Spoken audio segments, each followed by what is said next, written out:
Hey, yo, it's me, Pops Van Marmalade, and you're watching the Comics-Related Madness Network. So come get some. CromCon. CromCon.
Fairview's coffee has mysteriously gone missing.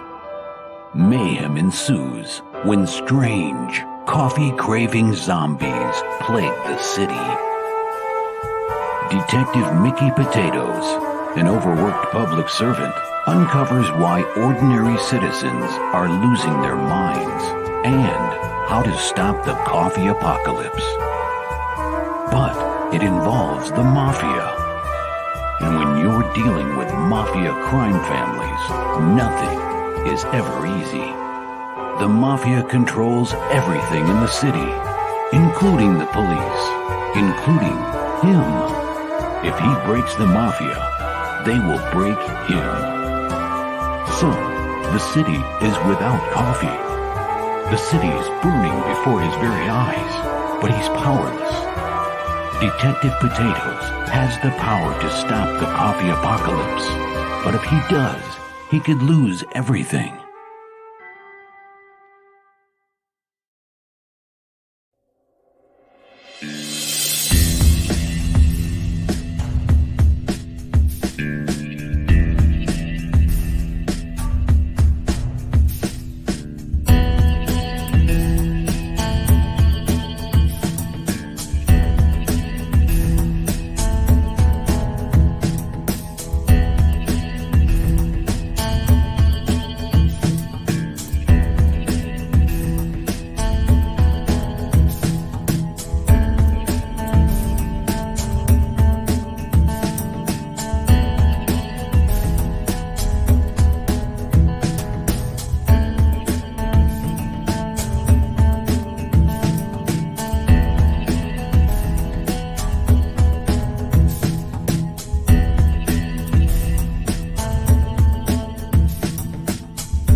What is Path of the Pale Rider anyway? Is it a comic book?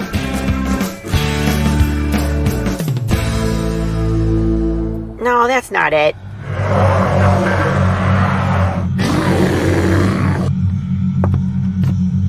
Is it this? What the heck is Path of the Pale Rider, man? There's no way this is right.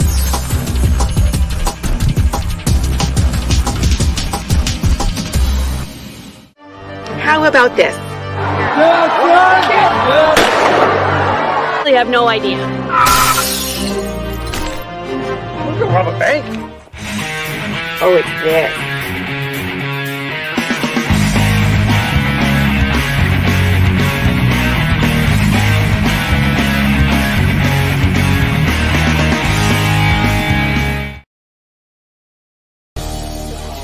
The Madness Comic Network and Comic Related Madness proudly presents Madness Tuesday Morning Brew.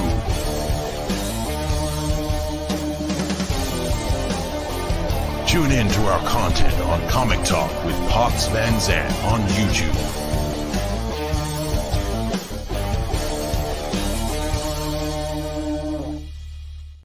Hey, good morning, everybody. It's Tuesday. Wake up. I only laugh because that's how I always feel on Tuesday. Like I have my coffee, and it might help me wake up. Most of the time I'm awake, sometimes not. But I love this show. I love coming on, and I love talking with new indie creators, well, new to me, that I haven't talked to before, and learning about new projects and all that good stuff. I do have some shout outs today. A lot of my cohorts and besties are running campaigns. So you all know Carissa Grant. She is running a campaign right now on Kickstarter. It is for issues 1 through 5. She's sitting at 150 some odd %, but we all know she needs more than that to keep her addiction going. Because seriously, we love this girl, but it's an addiction. Hardest working person out there. Avalon, sorry, picture Avalon. Brandon Starochi is also running a Kickstarter 1 through 5. He is just above his goal. He actually closes out today. So let's see if we can get him a few more backers on there. Again, he's a zombie bro. He's one of my besties from the very beginning. And we're actually going to be closing out his Kickstarter tonight here on The Madness. I will be hosting the show and kind of hanging out with him through that last hour and seeing where he ends up and then watching the confetti, because that's always the most satisfying part. And then one more shout out. I don't know if you've seen these, but of course you're familiar with Psycho Sal and William Russell, the Angry Artist. I have all 3 at this point from the first part. And then going to Kickstarter on the 30th is number 4, written by moi. So I picked up writing 4, 5, and 6. 4 and 5 are written, and 4 is done. I think it's almost done art production, or if it's not done already. But it's going to be Kickstartering on the 30th, so keep your eyes open for that. I'm sure he'll have an opportunity for you to get previous issues if you want to get caught up in the story and find out what the heck is going on.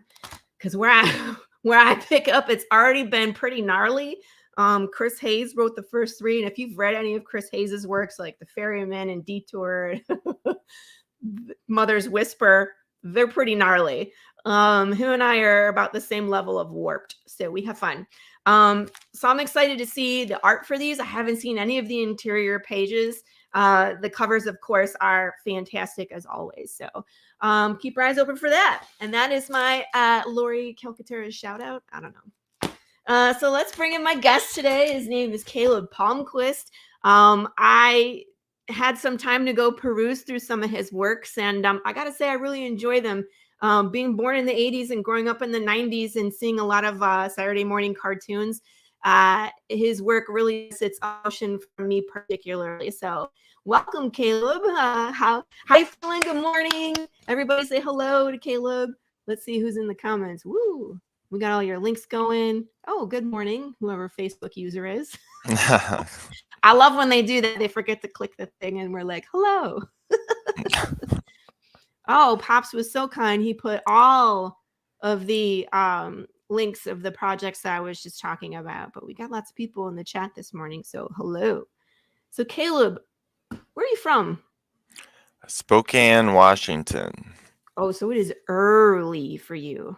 Well, it's 8 o'clock in the morning. Oh, okay. Yeah. That's early for me, man.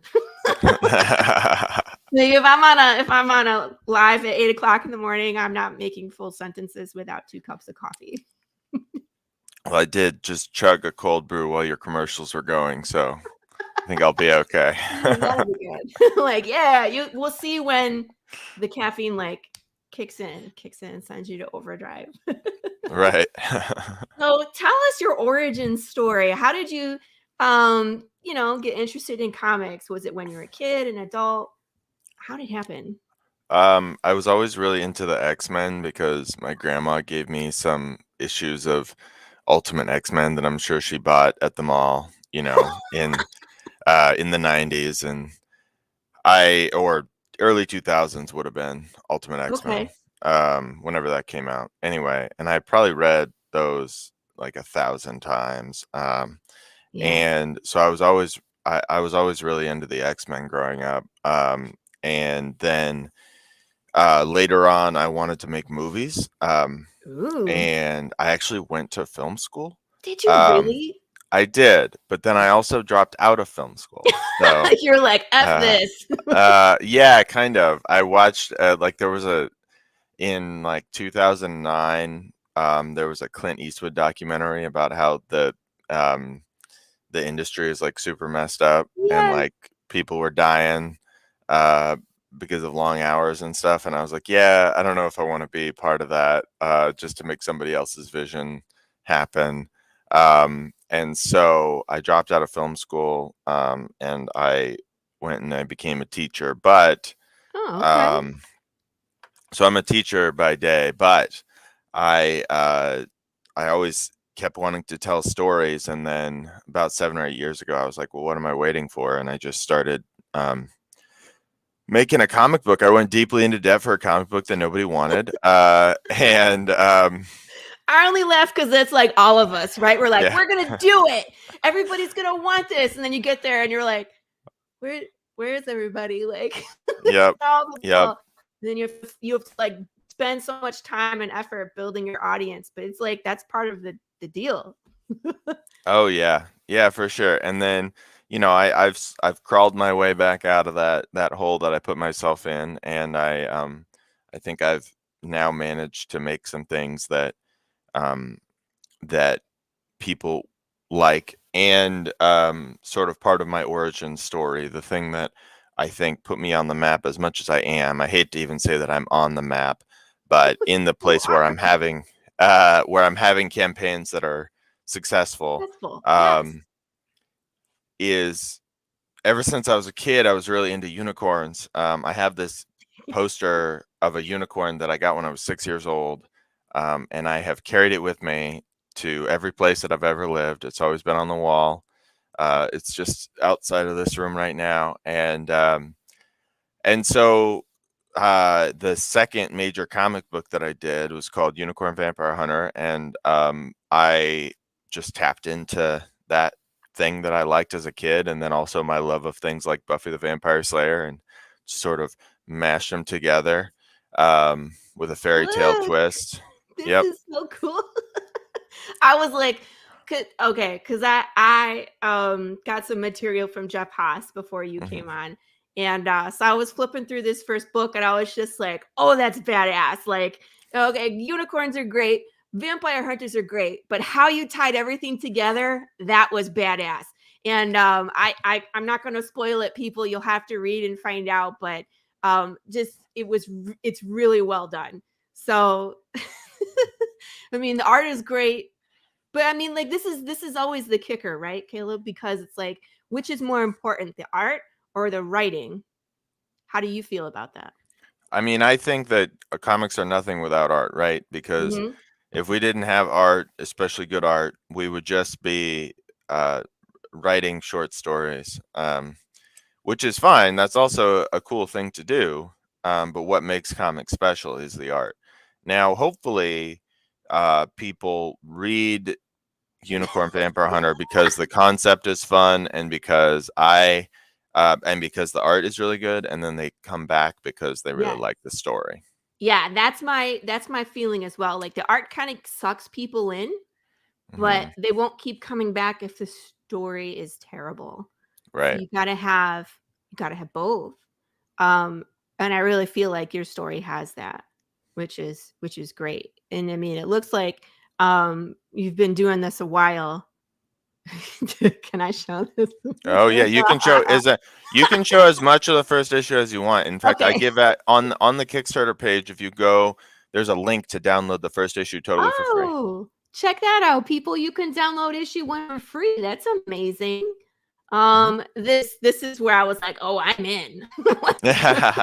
This is because you're like, oh, okay, it's a town and there's vampires, there's a unicorn coming, and then you're like, oh, he died. The unicorn killed him. Like, when I go to comic book conventions, I leave the book open to this page so that people can see. I feel you. There's certain pages I leave my first comic book open to. It's that splash page with the undead bear, and if people are like, whoa, and I'm like, yeah, so this is your page. That's awesome. Look, he melts. I can hear these panels in my head. So fabulous. So you're kickstarting right now for what? For volume 1. So for volume 1. Yeah, the entire collected first volume. So we did issues 4 and 5 in my biggest Kickstarter ever last summer. And so we got those out to backers, and a lot of people had expressed to me that they wanted the collected edition. Some people were waiting for that. And certainly I want that, obviously. And so I figured with Kickstarter, we had a unique opportunity to not only have that standard trade paperback that people want, but also there's a hardback version and like a really fancy prestige collector's edition that's like a cloth bound, silver engraved cover with a silver gilded page edges, and everything like that. So I just happened to wander into Book Talk just this week, where they are showing how to like bind books. It's so cool, and the fact that that like checks all the boxes for me now. I'm like, ooh, I want the hardcover with the gilded pages because that's so cool. Like, I want to see. Let's see. Ooh, this one here. Yep, that one on the right is the gilded one, and then the normal hardback actually is still very fancy. It's got metallic silver stamping on the logo, and then both of the paperback editions are going to have spot gloss on them. And that second cover there is drawn by Carl Moline, which is really exciting because he was the artist of the comic book Fray, which is a Buffy the Vampire Slayer comic,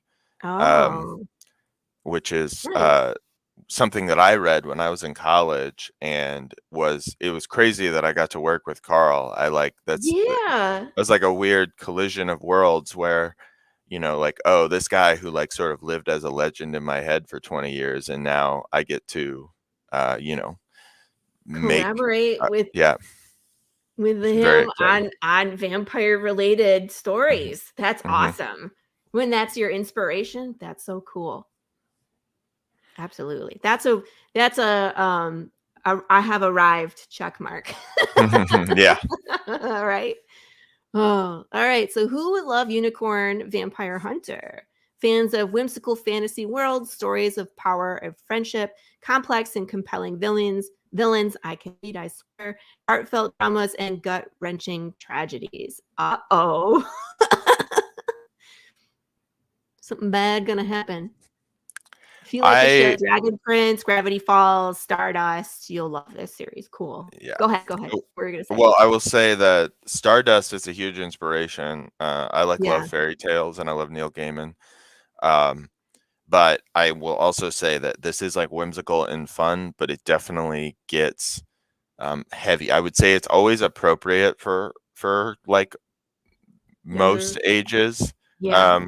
I have a lot of parents who tell me, you know, like their 8-year-old girls are really into the comic book. But I do deal with some heavy emotional stuff. When you get to issue 4, let me just say that if you have daddy issues, just like trigger warning going into that issue. So Yeah. Dave and I have the same feeling. Gilded pages. Oh yeah. So Dave Lentz is the letterer, and when he started working with me on Unicorn Vampire Hunter, he said to me, I'm not kidding, before we started issue 1, he said, okay, if this book gets to the point where there's a collected edition, there has to be a version with gilded page edges. that was his one wish. He was like, if I'm in, you got to do this. And you're like, Yep. okay. He's like, all right, I'm in. Yeah. That was an easy buy. We're like, yeah, I want gilded pages too, man. It always cracks me up when books that appear to be for kids and really not for kids, but then like people are like, oh yeah, my 12-year-old reads this. And I'm like, with my comic, I'm like, no. Like, well, I definitely try to write it in a way that it could always be appropriate for kids as long as the parents are okay with like heavy emotional themes. Yeah. But certainly the content is, I would say, like that image that you saw of the unicorn stabbing the vampire, that's as graphic as it gets. Gotcha. And so, it's like I wouldn't have a 4-year-old read it, but certainly, and it's Right. it's not marketed as a kid's book, but certainly I think that it is about unicorns and it's a fairy tale. So, have you seen that show on Netflix, Centaur World? yeah. You know what I'm talking about? Yeah. It's funny because I actually imagine in the very first episode of Centaur World, before not the unicorn, before the horse goes into the like Centaur world, he's in like a more dark fantasy world, and that opening sequence is what I imagine the animated adaptation of Unicorn Vampire Hunter would look like. See? Yeah. Your horse more reminds me of the other horse, Becky Apples, which was hilarious.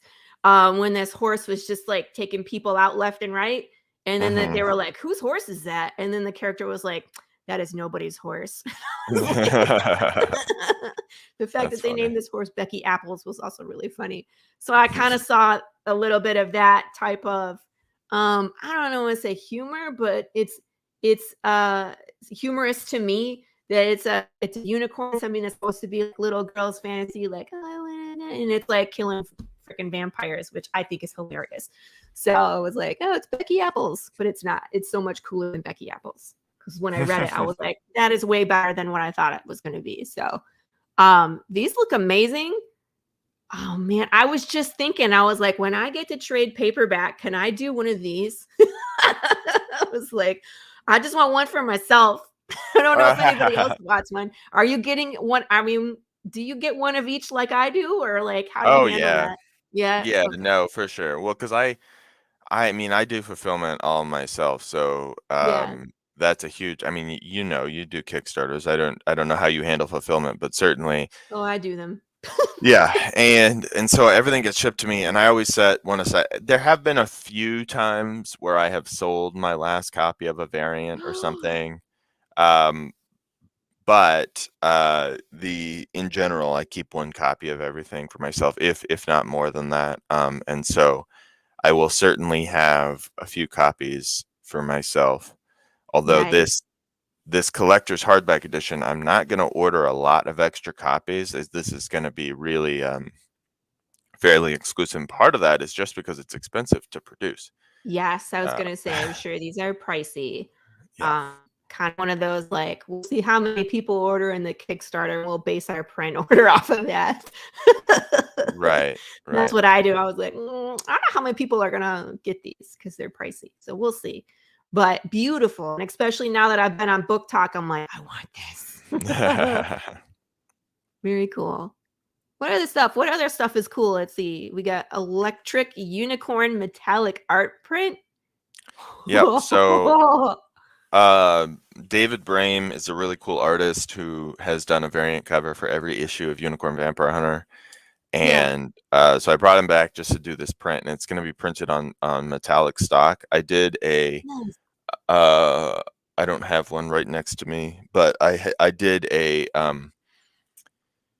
silver edition reprint of Unicorn Vampire Hunter #1 that was a Make 100 Kickstarter thing. And it was printed, it was a new cover, and it was printed on metallic stock, which was really cool. And so I thought we would offer this print. It's going to be printed on the metallic stock, be really cool. And then we have this sticker drawn by Camry Lapka, who is a frequent collaborator of mine.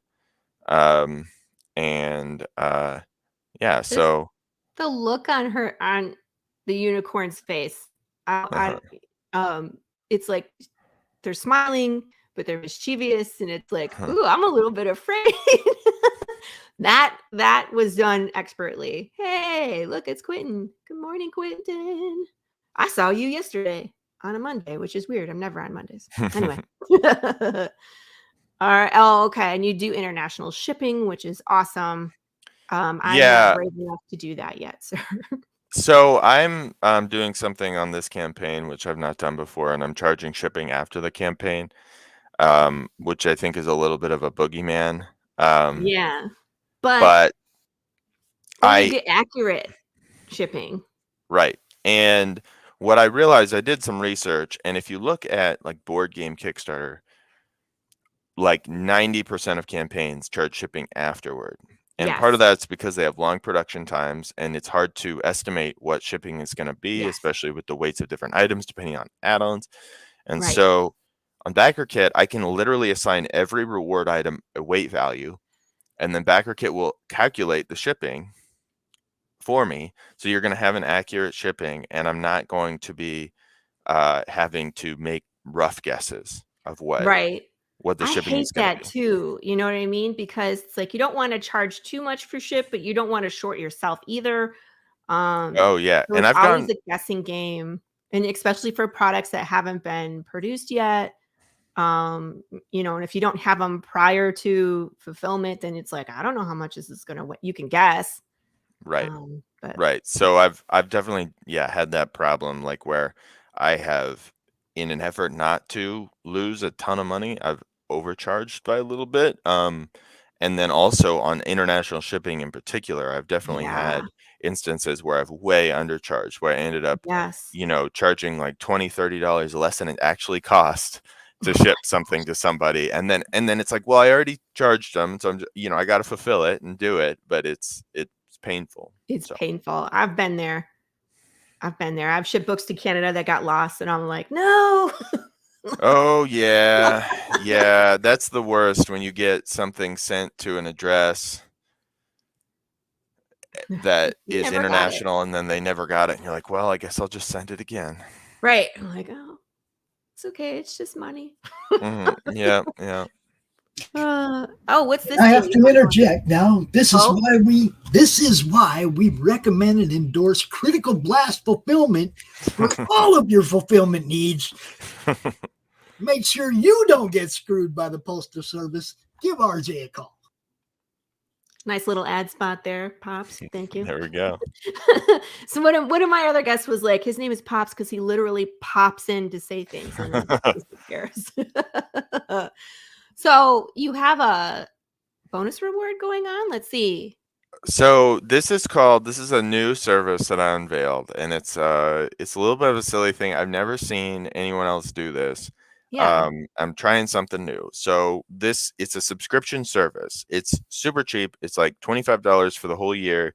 And what people get if they subscribe, primarily $5 off shipping on every campaign of mine that they back, which is, I do like 7 to 10 campaigns a year. So that's no small that's a big amount. savings. Yeah. Also, you get if you're subscribed, every campaign you get a bonus item, like a sticker or a bookmark that is exclusive to that campaign, that's Dragon Kettle themed. And you also get a monthly newsletter with like news about my comics, but also behind the scenes podcast and a comic strip. So Camry Lapka, who drew the sticker for this campaign, is drawing a monthly like Cheers style comic strip about a pub called the Dragon Kettle, which is populated entirely by dragons. Yes. And so you get that every month in the newsletter if you subscribe to the Dragon Kettle. So hopefully people are into it. If you back even, you know, a few of my campaigns, I think it would be worth it. So anyway. Well, it looks like it's kicking butt and taking names over here. You got 264 backers sitting at 15,928. You still got plenty of time to go. So people, here, let's watch your video so people can get an idea a little better. But I mean, I haven't seen that. Everything that I've seen wants me to make me buy this. That's not. I go shopping later. Unicorn Vampire Hunter is a fantasy adventure comic book about a unicorn who hunts vampires with his horn. It is a heartfelt story about found family and lifelong friendships. We are back on Kickstarter to raise money for the first ever collected edition of Unicorn Vampire Hunter. We have 4 different versions of the book available. First, we have the soft cover edition, which features cover art by Daryl Toe and has spot gloss elements. Next, we have a variant cover, soft cover, featuring cover art by the legendary Carl Moline, artist of Buffy the Vampire Slayer comic Frey. This cover was illustrated by Carl Moline and colored by Kay Woolheiser. Our third version is the standard hardcover edition. This cover features art by Daryl Toe and will have silver and crimson metallic stamping on the logo and spine, as well as a ribbon bookmark. Finally, we have our collector's edition hardback. This limited edition version of the book will be cloth bound with a fancy silver engraved cover, silver gilded page edges, and a silver ribbon bookmark. This is about as fancy as a comic book gets and will only be printed in very limited quantities. In addition to the 156 pages of story from issues 1 through 5, every version of the book will feature a brand new 6-page bonus story by Dave Swartz and a collection of pinups, covers, and concept art, bringing this already massive book to over 200 pages. We also have a couple of new bonus rewards on this campaign, like a metallic print illustrated by David Brame and a brand new 3-inch vinyl die-cut sticker illustrated by Camry Lapka. Thank you so much for joining us on this campaign, and we hope to see you behind the backer wall. Shiny. we're always like, ooh, shiny thing. Beautiful. This looks fabulous. All right, how do I get out of there? Hello. Excuse me while I push all the buttons. Yeah, this looks fabulous. What advice do you have for someone like myself who hasn't done like a trade paperback or a hardcover yet? Is there, things to look out for, or like? I would say that you have to expect that there are going to be as comic book readers, we know that everyone has their preferred format for comics, like how to read them, how to consume them. So there are definitely going to be people who backed all your individual issues who are not going to want the collected edition. Now, gotcha. There's definitely going to be some people who are like, well, I want it all. I want the individual issues, and I'm going to keep those in my collection, and then I'm going to have this hardback so I can read it, whatever, and that's great. But there's definitely going to be some people that aren't going to come back. I've had people email me and say, hey, I don't want this because I've already got the individual issues. Is there a way I can get the new bonus story? And I am offering a way for those people to get a printed edition of the bonus story without getting the hardback. But you're also going to have people, who waited, who didn't get your individual issues because they were hoping you would do a collected edition. And now they're going to come in for that. I've done that where it's like I found a series and they're on book 4. You know what I mean? And I'm like, I could get but they're going to be doing a trade paperback next. I'm like, so I'll get digital, and then I want the trade paperback, so I get them all. Right. So, um, and then, I don't know, other than that, to be honest, this is my first time doing it. So, I'm glad it's going as well as it's going. I did one campaign earlier this year that was a straight to graphic novel, which I've not done before, where it's just like a complete graphic novel all at once. Yeah. And that one has not been fulfilled yet because we kickstarted that one with the art only about 1/3 done. And then it'll be fulfilled at the end of this year or early next year. So I think that the time to really ask me, the hard hitting advice questions would be when next time when I fulfilled these, because I don't know, who knows what kind of roadblocks I'll hit. Well, I'm in the chat. What are we now? Team Farquaad, I think. So I'll make sure I'll pick your brain later when I get that far. I'll be like, dear Caleb, do you remember when? Right. I'm gonna do it myself now and see how it goes. I do love that there is a digital version here as well, for people that either don't want to pay international shipping or maybe just prefer to read digitally. It's great that for $15 you can get everything in one PDF, which means you don't have to switch in between the PDFs. You could just keep scrolling. I love that. So you got 56 backers in there. That's amazing. These all look amazing. So here's the soft cover, people. It starts at $40. Again, this is like the video said, it's massive. He said 156 pages, and then there's all sorts of bonus material. I love trade paperbacks because being a writer myself, I just want to know what happens next. I'm always like, all right, and you leave me at this terrible spot and I don't know what's going to happen. I need to know what happens next. So having that all in one kind of bundle makes it easy for me to be satisfied and to keep reading the story. So I love that. So here's the special cover, Carmeline and K. Can you pronounce that last name? Woolsher? Kay Woolheiser. Woolheiser, thank you. Yeah, that looks beautiful too. Kay is the artist of my King Arthur comic, the graphic novel I was just talking about. Yeah, okay. And she's really awesome. She stepped up to color that cover, and she did a really great job. Yeah, it's amazing.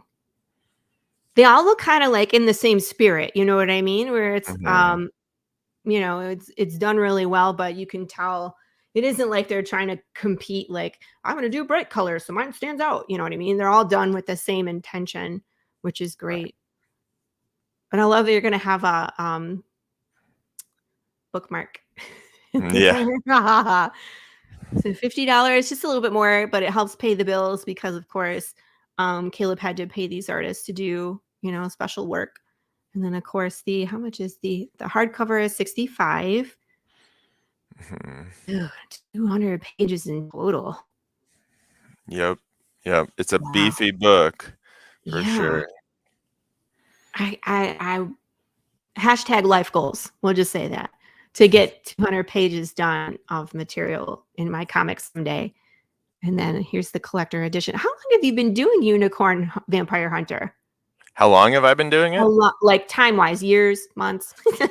Well, let's see. The first Kickstarter I did for it was in the very tail end of 2020. Okay. But I have been we'd been working on it for a year before that with Daryl, the artist, and then for a couple years before that, I had been writing scripts and looking for an artist. And I originally wrote the story in 2011, but I didn't envision it as a comic back then. Yeah. So Screenplay. Yeah. I get you.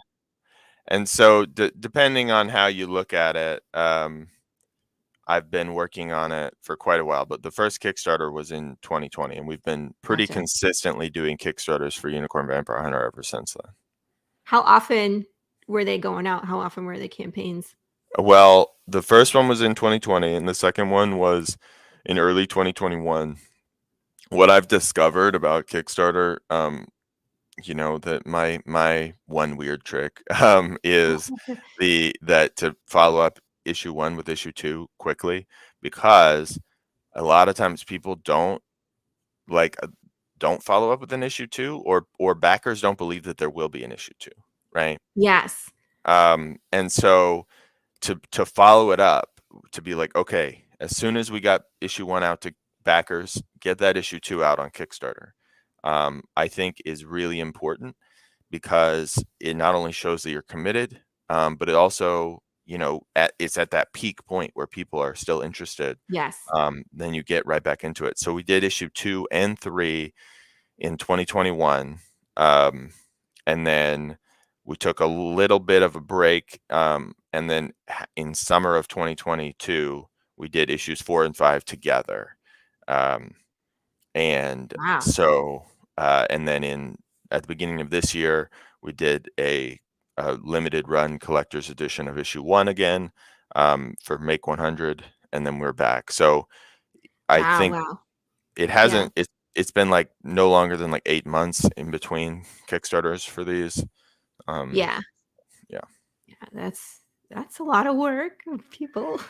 It is a lot of work. I feel like, not to mention all the other projects that you do and other books that you write. I haven't even brought up that webpage yet. I want to show people all the other titles that you do. So this one has a certain feel. I want to finish this though. I mean, all gone all. We had an early bird. So I had early birds. Oh, they were on sale, people. We missed it. Yeah, Woo. so the early birds are like a few bucks. It's like $2 or $3 that you save. And so, but I mean, that's another thing that I'm sure as a Kickstarter veteran, is that those first couple of days are critical, right? Oh yeah.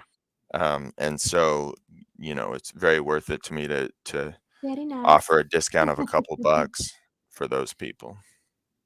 Yeah, absolutely. And I just want to point out that Caleb does have a complete collector's bundle. If you just say, I can't decide and I want one of each, you can do that. $250, which is a good price, because look. I mean, they're already, you get one of each and you're saving money with this $250, because not only are you getting all the copies, you're getting the digital copy and then the metallic print and the sticker. Just amazing. And it says shipping, will be charged on, on backer kit, but that means that you can still get this international if you wanted to. That's amazing. So 7 items in this one group. If you love Vampire Hunter, Unicorn Vampire Hunter, do this one. Right. Save the biggest bucks. But I want to show people, hold on, I want to go to your webpage and let people see all the other things, because I have questions. Okay.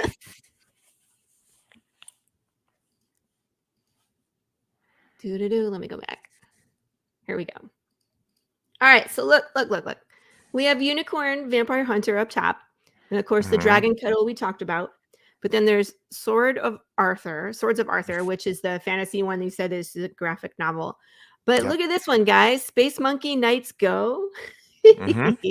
Vampire Detectives in Space and Modern Mythology. This looks like the Monkey King on the front. So you guys look for monkeys? No, I was kidding. I love this one.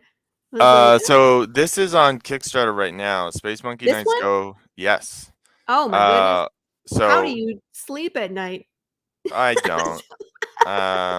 Here, I can drop a link for you in the chat. So I'll find it. I'll just go pull it up right now. We'll look at that one too. Oh my gosh. But this one I really liked. It made me think of Powerpuff Girls. Yeah, that was totally right.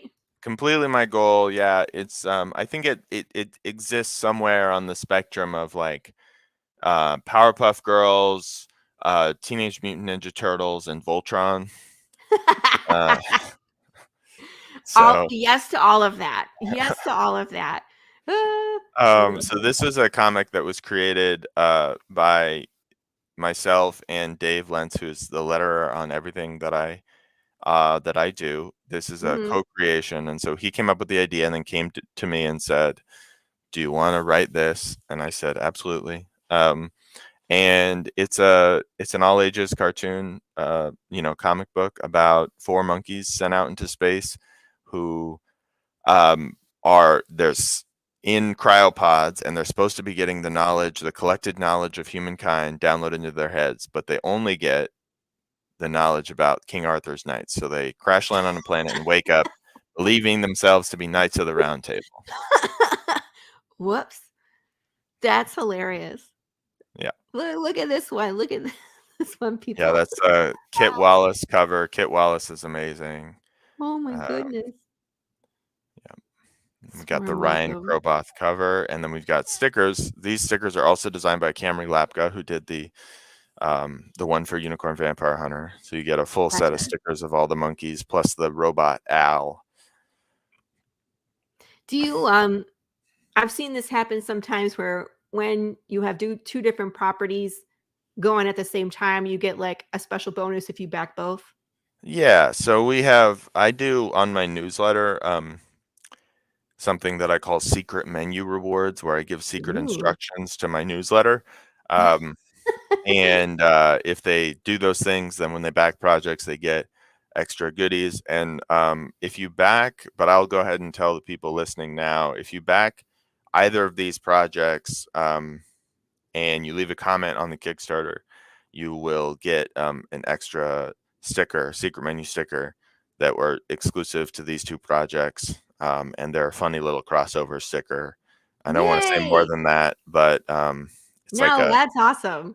Yeah. That's how, I've talked about that with Carissa, where I was just like, if she wants to Kickstarter at the same time, so we could produce same thing, like a sticker, a crossover sticker for our 2 projects, because that would be really funny.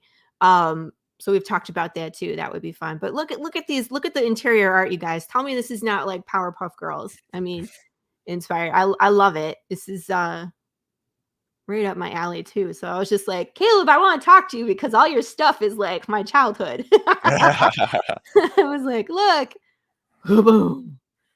Yep. Nick Torres is the artist on this book, and he's phenomenal. I worked with him ages ago on my first ever comic book. And he's worked with Dave a lot, and so just his style, I think, really fits for what we were going for. Absolutely. Beautiful. Colors are spot on too. I love how colorful it is. Oh yeah. Definitely pops. Oh my gosh, are we heroes now? Look at him, he's so cute. Crossover. So this is a crossover with another, in addition to that secret one that I talked about with Unicorn Vampire Hunter. There's another project going on that that is created by a friend of mine, Alan Dunford, called Horror Hell, which is about a cute bunny rabbit fighting his way through hell. I've seen this cover and I was just like, well, I need to know what's going on here. Yeah, so that's if you back this project and that project, he had this cute little drawing done of Horace doing a painting of the Space Monkey Knights, and so you get that print if you back both. I love how he's like, everyone's a critic. Yep. No, like we feel that bunny. Looks all the same. So this one, you launched these on the same day. Yeah, which I don't, to be honest, I'm not sure if I'll ever do again.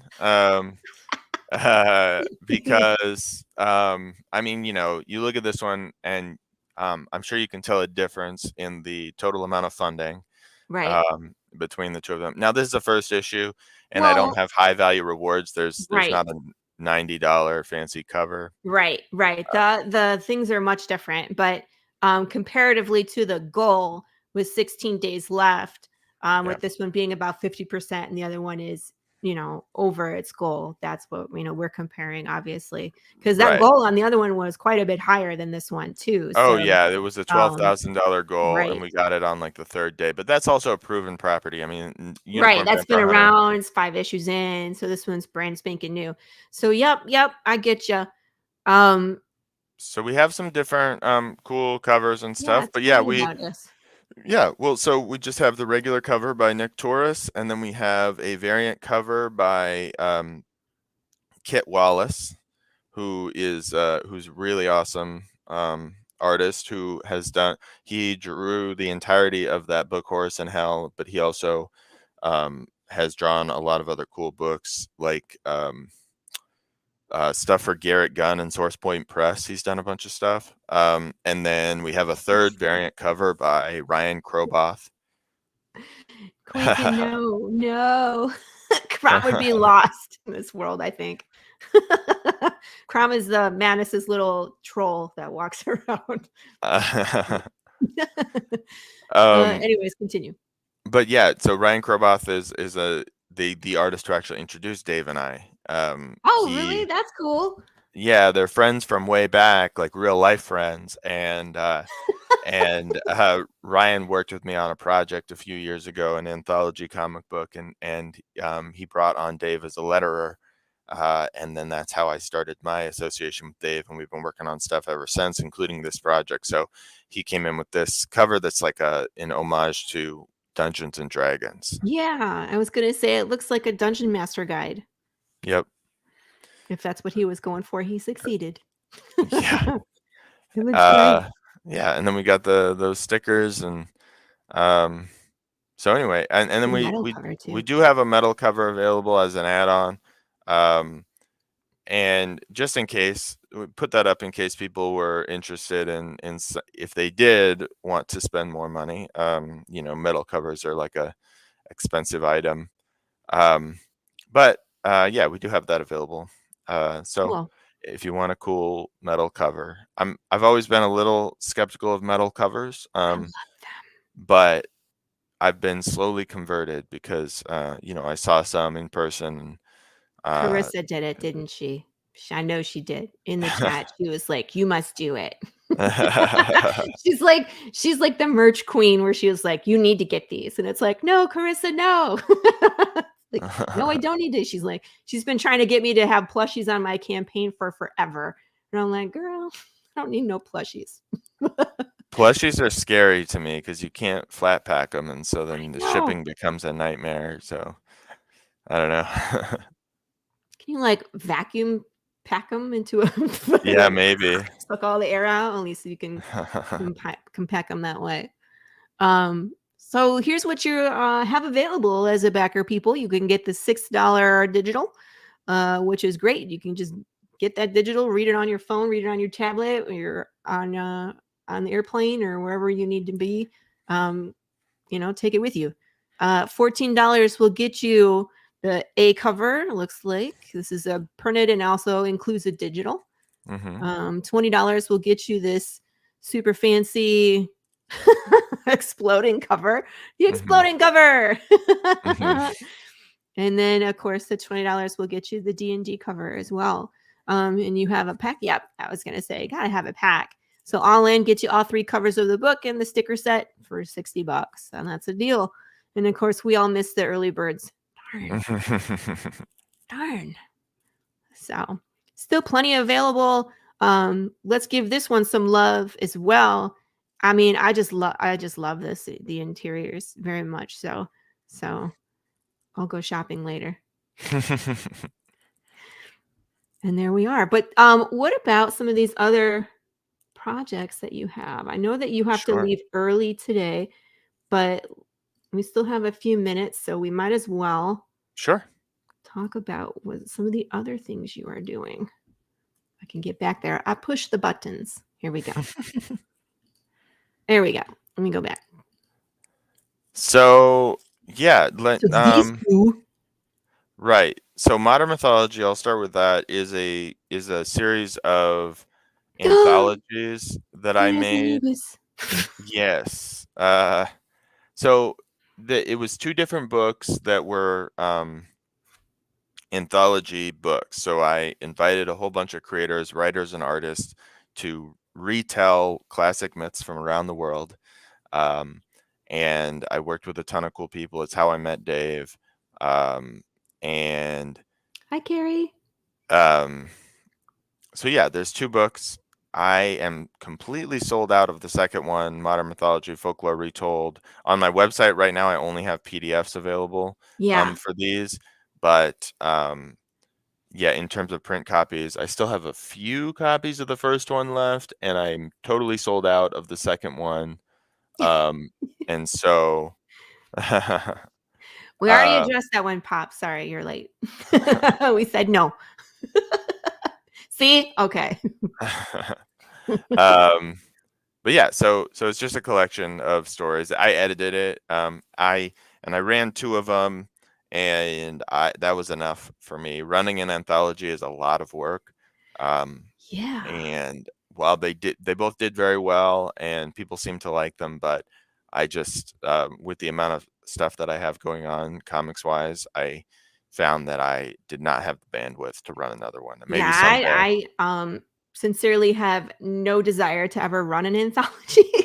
I Yeah. have I'm actually working on a couple short stories for anthologies right now, but I would never even dream of trying to do one. I can't even imagine all of the plates you have to have up in the air, trying to get everybody to turn their stuff in and edit it and reworked and beautiful for this anthology. So kudos to Yeah. you, man.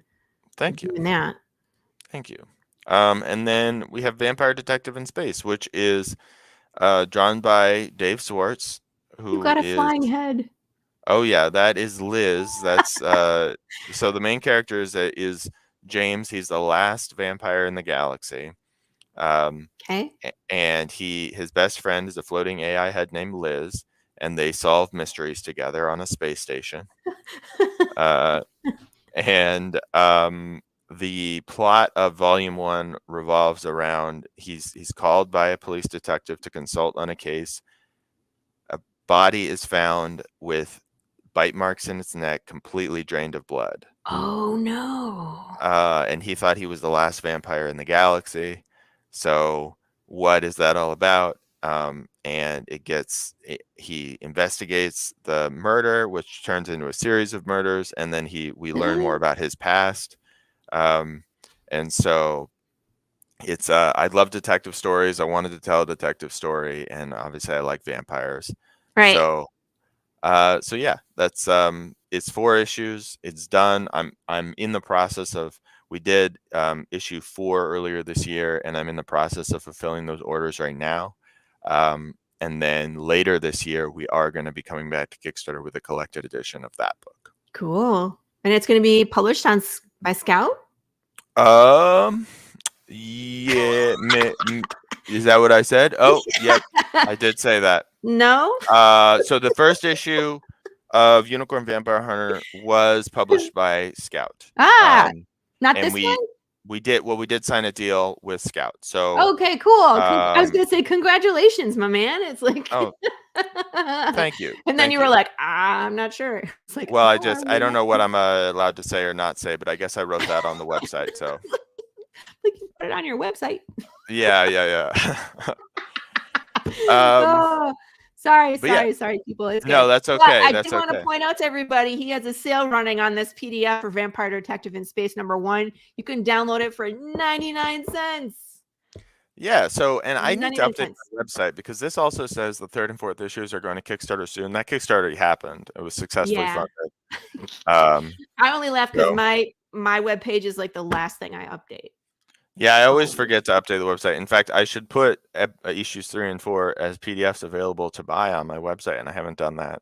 So this is a good. I'm glad that you brought on my website because it's a call to action for me to update it. I do the same where I'm like, oh yeah, I gotta change that. Yeah. I feel you, man. Websites are a pain in the butt. And then the last comic is just Swords of Arthur, which is an ongoing series of graphic novels. So I don't have this available for sale yet. Those sale links are just for something else. I did the Kickstarter earlier this year. Yeah. And it was for an entire graphic novel. It's 80 pages of story. It's called The Knight and the Lion. Now, the reason the graphic novel is called The Knight and the Lion is because it's actually the first in a series of graphic novels. So every graphic novel will be about a different knight of the Round Table. and they're all based on real stories, like real Arthurian romances from different eras. And I'm kind of stitching together my own saga of King Yeah. Arthur and his knights, which is really a long literary tradition. And it's something that, like, I studied Arthurian lit and medieval lit in college, and it was always like sort of my little nerdy dream to tell my own Arthurian story. Cool. And so I'm doing it. Now you're doing it twice. I love it. I'm doing it twice. Yeah, Space Monkey Knights Go is also kind of that, although however, it's monkeys in space, right? But I it's love like, the Swords of Arthur will be much more deliberate. Yeah, it's more, Swords of Arthur is more like my interpretation of the manuscripts, and whereas Space Monkey Knights Go is maybe 10% of that adhering to the original and 90% Powerpuff Girls. So and monkeys. Yeah, some monkeys. So. I love it. I love it. Well, these all look fabulous. I encourage everybody to go to this website and shop around. Definitely go to the Kickstarter, see which one works for you. Show some love to the Space Monkey Knights Go, so we can help them get funded. I'm sure everybody wants their books. Let's help everybody get those books. Caleb, is there a place where people can find you on social media? Let's plug that real quick before you have to leave.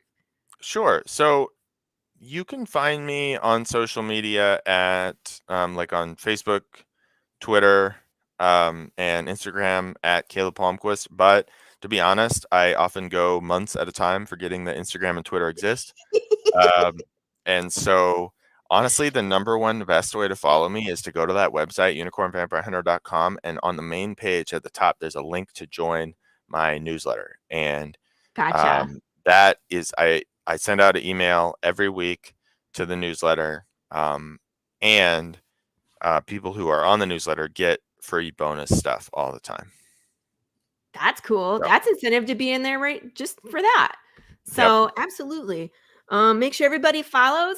And thank you so much for coming on. I really enjoyed this. I'm going to spend some time shopping later because, like I said, all your stuff is like what I grew up watching in the 90s. So I'm looking forward to getting my hands on some copies.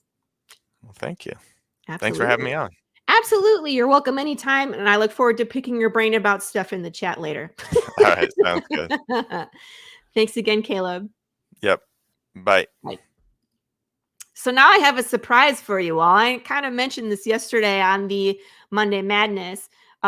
Caleb could only stay for an hour. So today we're going to do Double Trouble. And I know you guys all know this artist, but he's going to do a lesson on my show. I don't know if you guys know, but I do some flatting on the side. I'm still working on my lettering technique, but I also would love to learn how to color. And I get to this point where it's like it's flatted and it's like, okay, what do I do next? And I experiment and I go way too far and end up just erasing everything and starting over. So today, Professor Richness, hello, how are you? Good morning. Greetings, Laurie. How are you? You are very quiet. I am. I couldn't. No, in other words, I can't hear you. Oh, you can't? Wait 1 second. No, I can hear you, but it's like very faint. Did you get a haircut? I did. I was gonna say. All over the place. I have to fix it. Can you hear me now? I can. That's much better. So, Okay. I have a piece of art that I have flatted, and it's something that Marco DeFillo actually did. And okay. I'm gonna hook up my phone so people can see, and then I send it to you as well. Where is it? I send it to you in the messenger, but I can send it again if you'd like. I'm going to need you to send it to me via email so I can upload it properly. Okay. You have my email.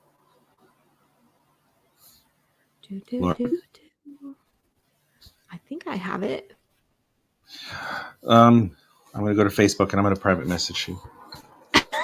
Carrie, stop.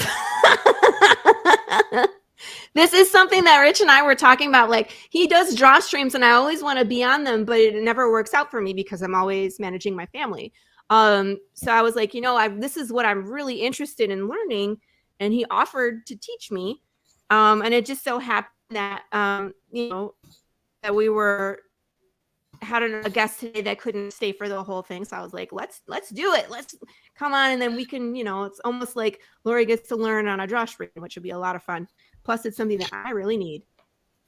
I would. All right. I've sent you my email in a private message. If you'll send over the document, I'll be able to take a look at it. I was going to take a page of the roaring that you flatted, but if you'd like me to demonstrate on this one, all the better. Oh, it doesn't matter. We can do that too. No, as a matter of fact, I would prefer it if you. No, I would. Forgive me. I would prefer it if you sent your document so you can follow along, if you will. Okay. All right. Yeah, that's what I was hoping. It doesn't matter. I still have all the flat stuff from the roaring too. So if you have that at your fingertips, let's do that. You want to do well. All right. Once and for all, do you want to work on the piece that you showed me earlier? You have all those already. All right. Well, if you're going to do that, pull up page 15, the one where Dorothy is going crazy with her weapons. Yes, that's the page I was like, if we're going to do roaring, that's we need the to one do page 15. I love that page too. Trust me, I do. Yeah, you did a fantastic. I took my time on this one. Fantastic job. Okay, well, I'm glad you did. You did very well. Now you have it open, correct? I do. Let me. I'm gonna get on with my phone. Do you have Microsoft Word? I do. Do you have Word? I do. You can either take some notes, quick notes, or I can probably fashion something up for you in Microsoft Word and send it to you a little bit later to give you a little bit clearer. You sure? Yeah. Because I was going to give you something of a glossary of what I was going to do. Oh, a glossary. Mm. Yes, a glossary. We use big words here in the UK.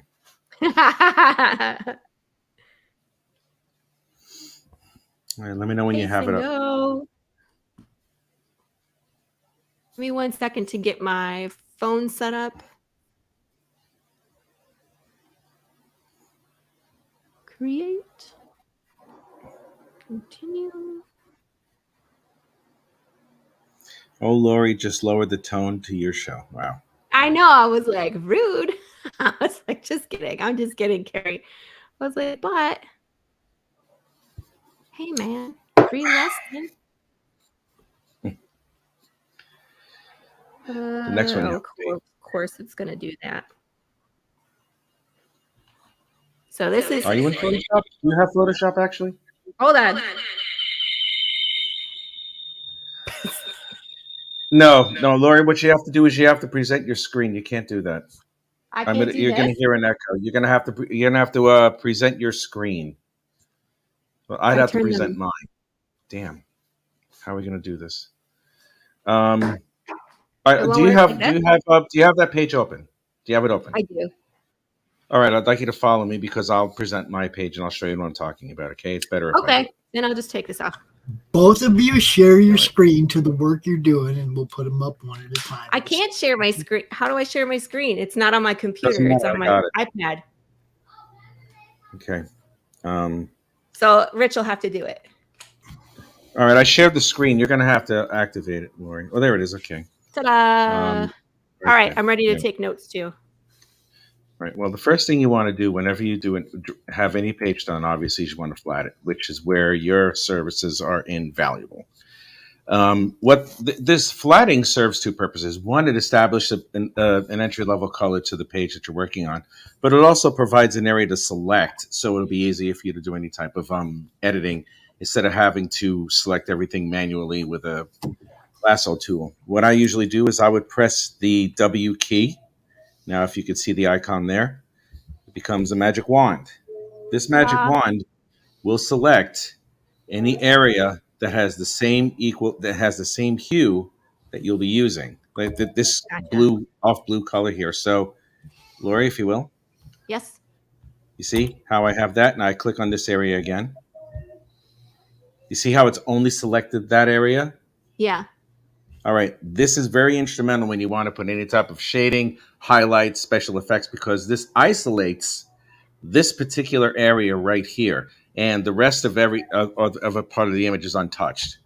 It won't be altered. It won't be desecrated in any way. So if you Gotcha. want to remove these marching ants, if you will, you simply hit Control D, which is deselect, and it gets rid of it. Now, one of the things you definitely want to do is you want to create where the light source is going to be. Now, Right. since we're in a club and it's dark, all right, I'm wondering if you can take a guess on where any type of light source might potentially be. Well, if it's in a club, wouldn't it be coming from the ceiling? It would be coming from the ceiling, but there's a couple of other points of light. There's a few more, actually. Well, there's the guns. Thank you. That's it. Okay. That's something you should also consider. Now, let's say we have over here, we have the muzzles over here. Now, usually you would probably, if I'm going to get really in depth into it, what I would do is I would just, I have to fix this up as far as that's concerned, because there's still some other special effects I need to put in. But let's say we have a light source emanating from the turret firing off, and it's rapid fire. Okay, now let's say we're going to go towards her hair right over here. It's obviously it's yellow. Let's select all that. So now we have that. All right. Now, what we're going to do now is we're going to select the brush tool. So you just press the letter B. And do you see that circle over here, just like this? Mm-hmm. All right. This is the size of the brush that you're working on. There are two ways that you can change it. One of them is if you go up here to this arrow pointing down, and you go to the size, you can put the mouse over the word size and move it towards the left, make it smaller, move it to the right, make it larger. Depends on how much you want to make it large. It's just, you really don't want to go really that high. Maybe you want to go around maybe 50, or you could just enter it in here, like maybe 55, whatever it might be, and select, press enter. Or here's another keyboard shortcut. What you can do you know the keys next to the letter P, those brackets? Mm-hmm. Okay, if you press the left one, watch that circle. Keep pressing the left one. You see how it's reducing? Yep. And now, obviously, 2 and 2 makes 5.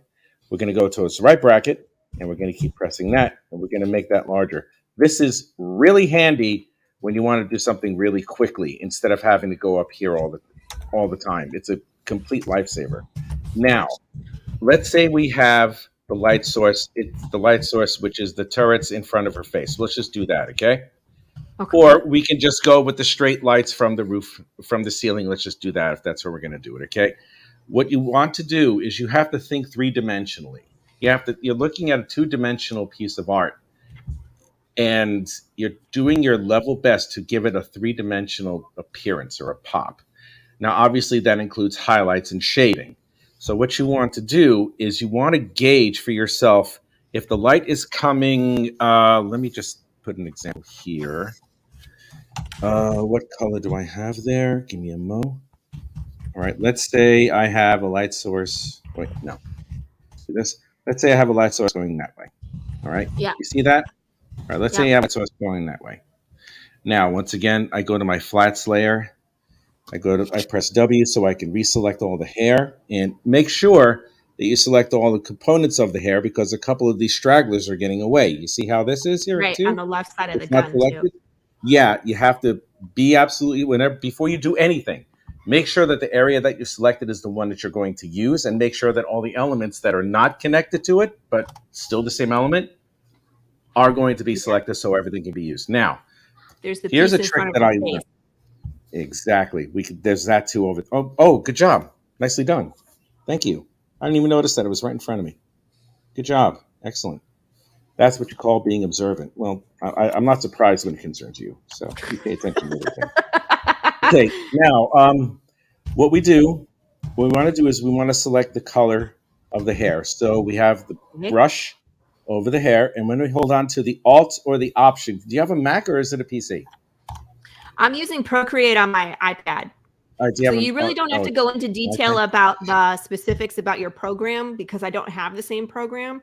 But I'm more interested in like How Okay. far in the shade are you But you're using going? Well, here's what we're going to. Well, here's one way to do it. I hold down my Alt key, and do you see that eyedropper tool? It should be the same thing in Procreate. Yeah, You're going to all I see. got to do is push and hold over the hair, and it copies the color. Okay, so you press it, and you'll see a little flash of the color that was accepted. Now, what I do is I go down towards the. Let's see if I can even do it here. All right, we see that over here. You see this toolbar? Let's say I go over here and I click on that color picker. Now, the most surefire way to get a natural darkening of this of the color that you select, you go from the point where it's originally selected, diagonal to the right, just like that. Okay. Now, you don't have to choose that color if you don't want to. You may go a little bit darker, just like this. You see how much more, oh God, what's that word? Tone, I think? God, I forgot which one it is. Not tint, Shade? it's tone. Shade, yes. Oh my God, fuck, Shade. that's twice you did this already to me. It's twice you've done this to me, Laurie. How do you keep correcting me? I went to art school, so I feel you. You did? When? Yeah, I have a Bachelor of Fine Arts. I just never used it for comic stuff. You're using it and you're helping me out. I took color theory and I took, you know what I mean? Like I did all that, but applying it to sequential art is different.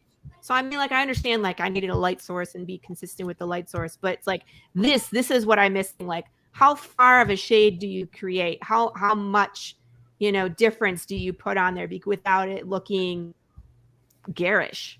Well, that depends on the intensity of the light source.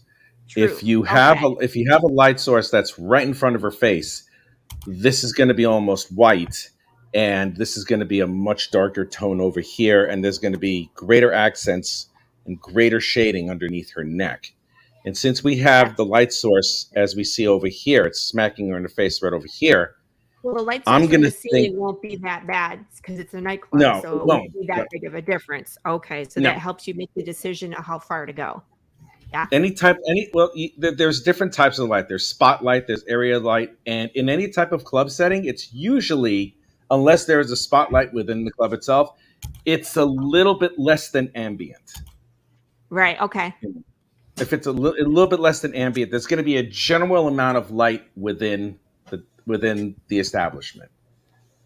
You're just going to have to worry about it. There's going to be a general amount of light. If it's coming from the ceiling, it's going to be more ambient, but you're going to have a shade. You're going to have a little bit of shadow underneath. So, like I said before, we selected the color. We have our color picker. We're going to move down to the right. Okay. And we'll just select that color right over there. All right. Just for shits and giggles. All right. Now, what we do is we want to zoom in. This is what I do. I zoom in and I try and determine what part of the hair I'm going to color a little bit darker. So for me, I'm going to do this. I'll do this over here. Just turn it down. You see how this is like this? What brush are you using and what opacity? I'm just curious. Well, the opacity I'm using is at 100%. Sometimes I use a soft round pressure if I'm going to do that, if I'm going to put highlights, or I could also put a hard round pressure over here. Okay. And what I like to do is whenever I do any type of artwork, whenever I do any painting, I want to make sure that I keep my hands on the keyboard so I can activate the hotkeys, which if I make a mistake, I can easily do Control Z, or if I want to apply a little bit more here. See how I have this? Yeah. Okay. Now, this will take a little bit because what's going to happen now is that as you continuously go, you're going to have to determine for yourself where the light and the shading is going to go and where the light is going to fall. Right. So I'm still doing this a little bit here. There's hair that's underneath this big tuft of hair right over here. So I'll go back to my color here. And maybe I'll make that a little bit darker. Maybe I'll make it as dark as that. So now I'll do this over here. I'll have hair just like this. And you see what I mean when you select the area? If you'll take a look at this. Yeah, you're not going over on the skin or That's right. right. This is what I do over here. I gotta look at Procreate and how because I can create like clipping layers and stuff like that, but I'd have to go back in after I flatted to do that. So maybe I need to flat differently if I'm going to be coloring as well. No, the flatting that you're doing is just fine. No, I'm saying like if I'm going to go back and color, if I flatted it on different layers, then I could do clipping layers and do like the shading and the highlights on the clipping layers, and it wouldn't affect all my other stuff. Because right now it's either that or I haven't figured out how to just select that area without clipping it. It's just differences in the program. Yeah, that's all it really is. So as you can see here, I'm just using an educated guess on how this is going to go. And like I said, I like keeping my hands over the bracket, my fingers over the bracket, so I can change the size of the brush, make it larger, make it smaller at will. I like this over here. You see what I have over here, Laurie? Yeah, okay. Now, again, this is only just a demonstration of what I'm doing. As you continuously go, there may be points that you want to isolate by yourself. There may be little strands of hair that you might want to isolate and then highlight in a different way, like maybe if you want to make it a different color. Right. But that just comes with time, really. The only thing you can really do is just do what you can when it comes to rendering and taking and understanding the form itself, because every single element of this drawing over here has its own separate type of form and body and dimension. This hair obviously has more dimension than the face over here because the face is just one basic shape. I mean, yes, you have the nose and you have the lips, but you don't nearly have the amount of body and potential for any type of placement of shading like you do with the hair. Because the hair is like it could be 1,000 different components. Right. Matter. It just depends on how far you want to take it, how much time you spend on it, right? Yeah, I tend not to go too crazy with a lot of these because I mean, a lot of times the eye finish it for me. I'm a decent colorist because, quite frankly, I'd rather be drawing pages. But you see how I have that over here? And now, let's say I want to have highlights. It's going to be the same principle, but in reverse. So what I'm going to do is I'm going to go back to the original color that's here. I'm going to hold down the Alt key in case you ever use Photoshop. The eyedropper tool will show up. You click on that, you get back to the original color. And now we go back to the color picker. And now I go from this point, and instead of going down to the right, I go up to the left. Gotcha. Right over there. And now if I choose to, what I will do, just for the time being, I will deselect. One thing you can also do to help yourself out is, like, you see how I have over here the word flats and all that stuff? You know what? Let me just do this again. Now, you know what? I don't have to. Watch this. Okay. Let me see something. Let's say I do this. Okay. Make that its own layer? You can make it its selection. Well, yeah, you can make it its own layer. Because let me just fill that up. Whoop, not that one. No. Yes, you can make that your own layer, I think. Yes, you can. As long as that's underneath there. Give me 1 second. Sorry about that. You're fine. Right. And then boom, just like that. Okay, this can be, what you can do is you can start another layer. This first thing, you can start another layer, call it shadow. Why don't you give the name shadow? And that's where your lowlights are going to be. But now what we're going to do is we're going to go up here. We're going to create another layer on top. Say highlights. then what I do now is I go back to my magic wand tool and I select the blonde. Wait 1 second. No. I go back to my flats layer right over there, and then I select the original blonde hair. You see how it's only selected those areas? Yeah. Okay, so now I go up to highlights. I make sure that you have to make sure you have the right layer whenever you apply any type of shadows or highlights, because it can get mixed up. Yeah. It takes a little bit to get used to. It's like that extra step that you don't want to take, but you have to take anyway. No, I feel you. And that's what I was thinking, like maybe I do that while I'm flatting, where it's like I create a layer just for the hair as I flat. You know what I mean? Because I know we're going to go back and add, shade, a lot more detail. So I could do that separately, like do the skin as a flat layer. That might help. 1 second. It's control. Okay. I don't know. I think it's I got to spend more time learning the program to know how to do what you just did, where it's just like, just click on it and be like, this is now its new layer. I don't know if I have that option. You should be, you definitely have the option. It's just probably a different function. It's probably a different key function from Photoshop. Because the shareware GIMP, that's like a Photoshop copy. I think it has the majority of the same functions as Photoshop, just so that it doesn't get confused. But there are a couple of other things that are designed in a way that it could be different. So let's go back again. Now I'm on the highlights layer, right over here. Let's say I take the shadow off. Wait, no, that's the other stuff is underneath there. Oops. Anyway, I have the highlights layer here. I have my brush here. I hold the Alt key down. I will select that original hair color and go back to my color picker, and I will go up and to the left, which gives me a lighter color here. Now, when I have something like this, if I want to do a little bit more highlighting, a lot of highlight has a shine to it, especially when it comes to the structure of the hair. So what I usually do, for me, I go to a soft round pressure instead of a hard round pressure. Okay. So now what I do, I want to just do this.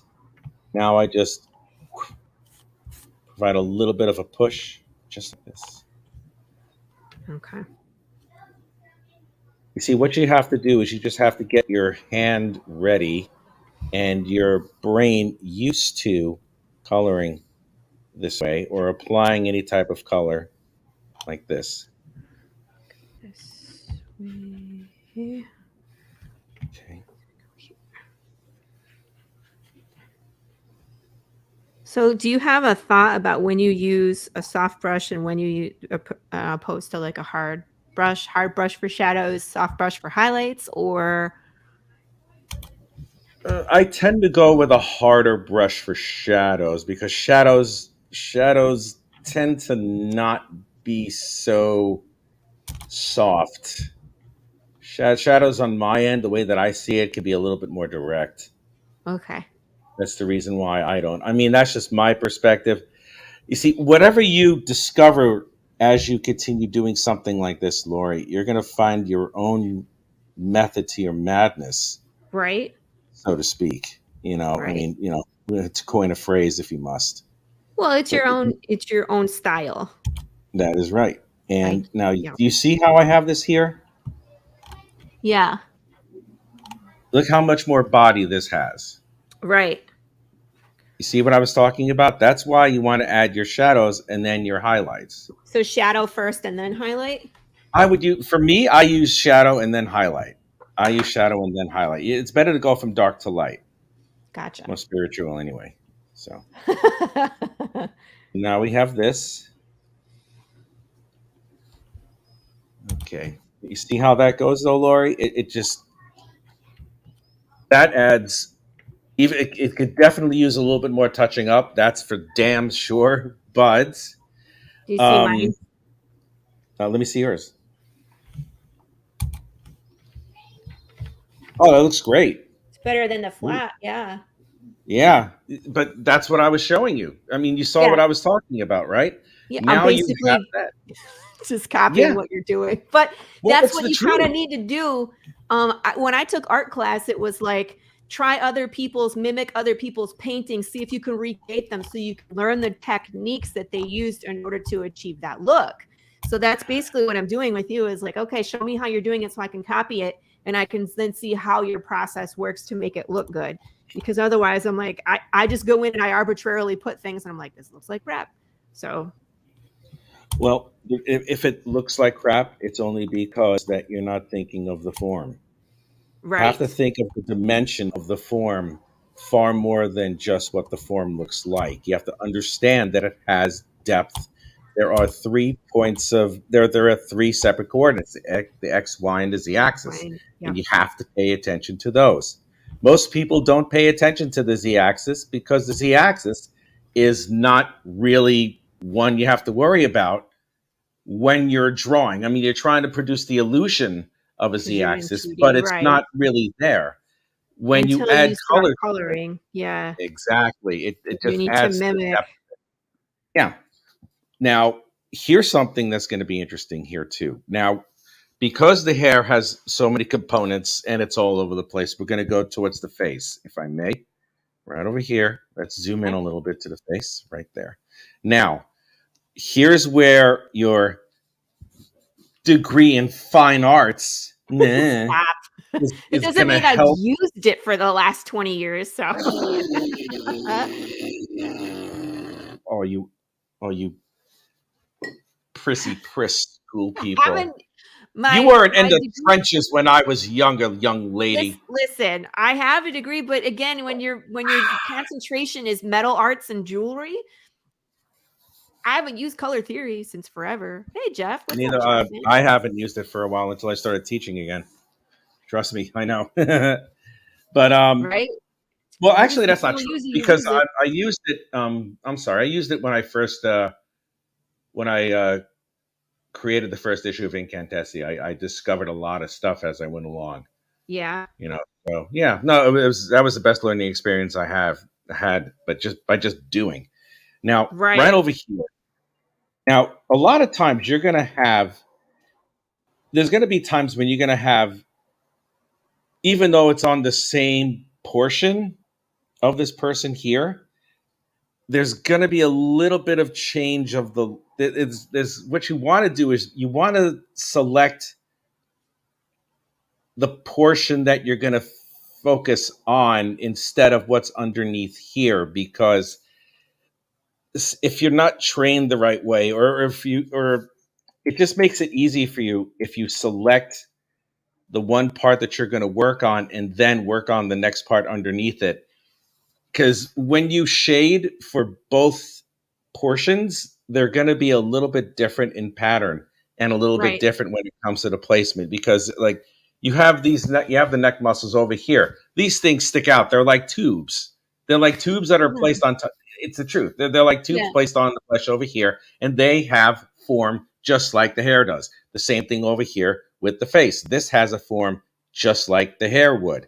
These breasts, just like the hair would. Even the shoulder muscles right over here and under here, beneath the clavicle, right over here, right around the area where the trachea begins, or where the clavicle and these neck muscles attach. That has depth. There's a little bit more over here on the shoulder. There's so many things you have to take into account whenever you do any type of coloring. But now that I have this selected over here with the neck, I don't want to work on the neck over here just yet. So what I do is I press the letter L and I go to my lasso tool right over here. And you can see that there's a crosshairs with a little plus sign. I want to not do that. What I want to do is I want to get rid of this extra selection. Can you see all these little marching ants?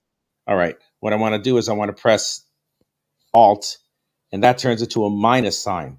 So I just select right around here, just like so.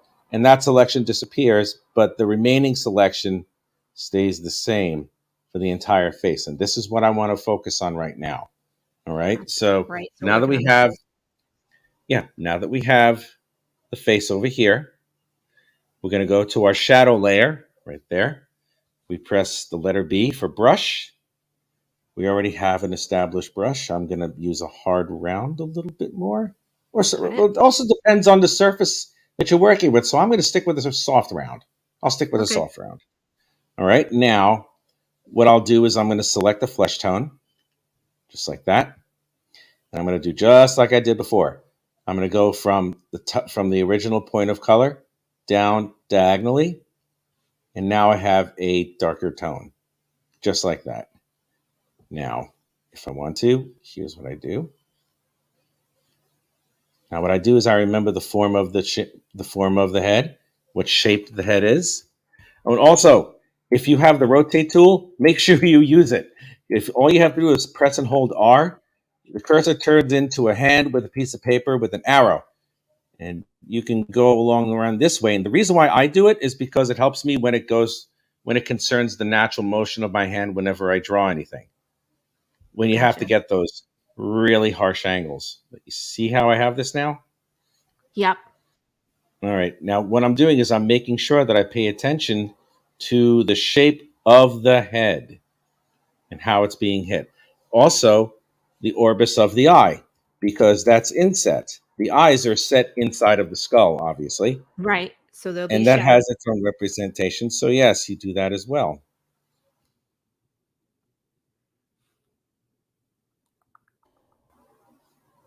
Just like that. And of course, you press the R button once again if you want to make sure you have this. Now, do you see the hair that's in front of her face, Laurie? Yep. Yep. Okay, their shade is going to go right over there too. Right, because it's blocking the light. Exactly. And a little bit of the hair is also going to take a little bit of the forehead, but also definitely the inset on the eye, just like this. All right. Now, underneath the eye or no? Right underneath the eyebrow. Eyebrow, huge difference between eye and eyebrow. All right. Okay. Also, we have to look here when you're ready. You see the bridge of the nose? Yes. That's a triangle that comes out. So, of course, that's going to be highlighted as well. That's going to be shadowed as well. Now, if you want to add a little bit more nuance, you're going to still stick with your soft brush. You're going to select the color, and you're going to go a little bit darker, just like this. Expand on your brush a little, because that'll give you a little more softness. But now I have a little bit more depth here. A little darker here. Maybe I want to mess with it a little bit more.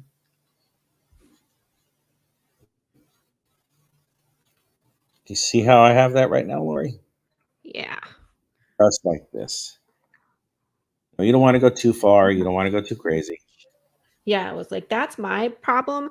Is I'm like, well, it needs more, and then I'll add more, and I'll add more, and I'll add more, and I'll be like, like what?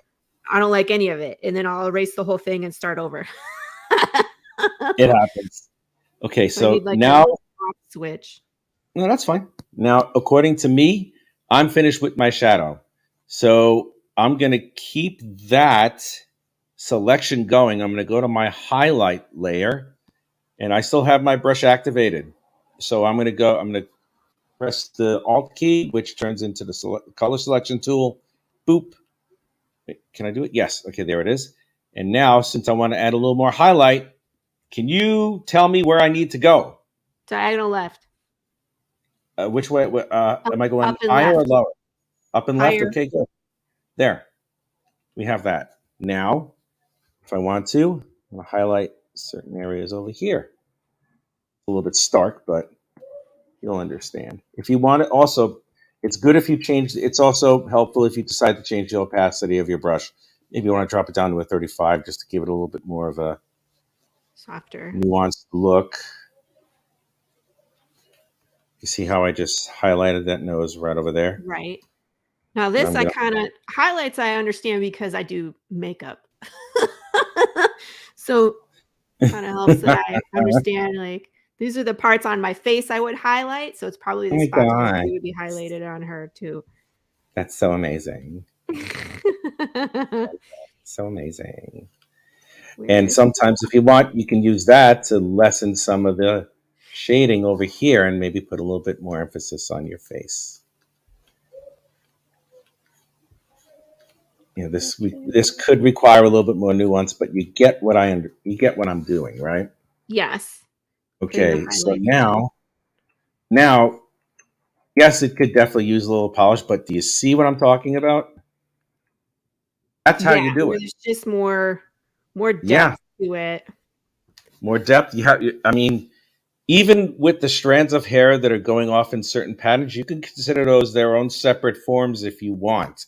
if you really want to get into the nuances of the coloring, you can treat this particular strand of hair as its own separate object or a separate entity that you can color, that you can highlight and you can shade. And then you can maybe go over here with this particular piece of hair and create that or save it or select it as its own entity.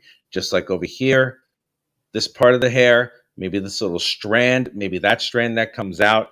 You have the ability to do all of that. Gotcha. Yeah.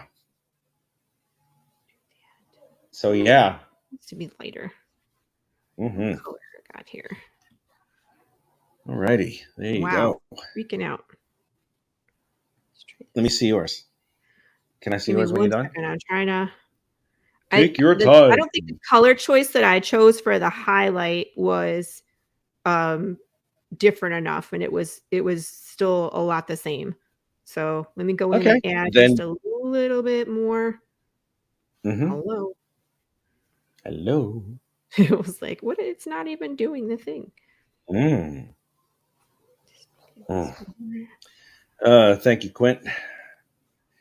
After I finish with you, Laurie, I have to make eggplant parmesan. Yum. Yeah, I know, right? There. I don't think cooking anything big today. No time. All right. I'm a food whore. There we go.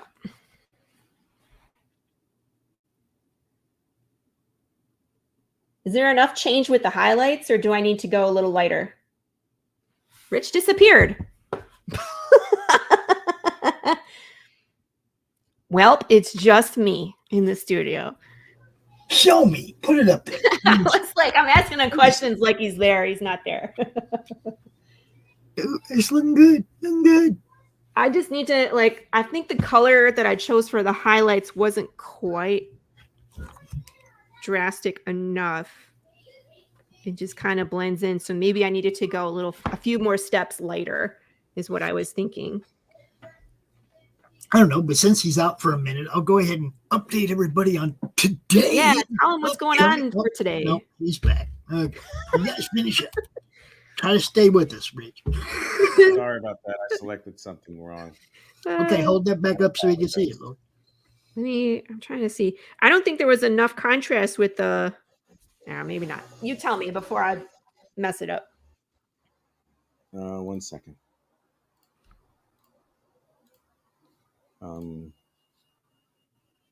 You could use a little bit more, but that's over time. Yeah, that's over time. Maybe it was the color choice. I didn't go drastic enough because I was like, I think I did the shadow okay, but I think the highlight was too close to the skin color where it just kind of melted. That is something that you have that in and of itself takes time, and it takes time, continuous experimentation, whatever it might be, it's going to turn out. And as long as you keep everything on separate layers or even separate selections, because sometimes what I like to do sometimes, if I want to just load a selection, here's what I do. Like I'll have the magic wand tool. Let's say I'm going to drop onto the purple dress. So I select on that. I select that. I select this. I even select the hat over there. What I do, I don't know if you have the same function, but I go to select, load selection, or save selection. Boom. And it's going to give you the save selection thing. You can go under name and it says dress. Gotcha. And it'll be a new channel.